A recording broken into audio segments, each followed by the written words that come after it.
Grazas, Nuria. Mentres os veciños afectados polas riadas do Sar en Estramundi e Pazos, no concello de Padrón, volven reclamar solucións. Séntense impotentes porque ano tras ano a auga entralles nas casas e aseguran que as súas reivindicacións nunca son atendidas. Todos os anos hai que poñer isto porque senón entra dentro como ainda así o ano pasado entrou, non sei. Parece que o peor pasou, pero Marga mantén un ollo posto no ceo e o outro no río Sar. Con certa resignación relatou vivido na última riada esta semana. Estamos en Lamas, no lugar de Estramundi, en Padrón.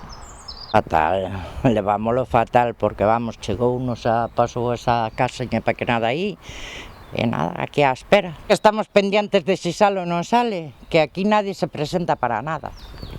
Avanzamos a uns metros cara ao río e ábrenos a porta desta casa na que intentan hoxe volver á normalidade despois da inundación vivida o luns. A impotencia é común na veciñanza que reclama solucións a unha situación que se repite todos os invernos. O mesmo sucede en Agronovo e en Cambelas. Lunes, sobre todo, que estaba polo que me dixo a señora, pola mañán, noite mañán, chegou hasta aquí a agua, pero cando vin eu, que veño así sobre esta hora, a casa de turismo rural estaba inundada, pero aínda puden entrar na casa da usuaria, pero é bastante normal, casi todos os anos sole subir o río por esta zona. Todos os anos sale, pero é que non dan solución ninguna, entonces a tapear e a aquelar, o que hai.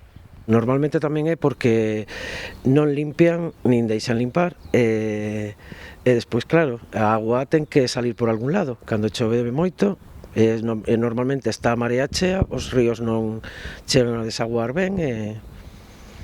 Ante o temor de que volva a chover, os veciños manteñen as barreiras de contención coas que protexen as súas propiedades.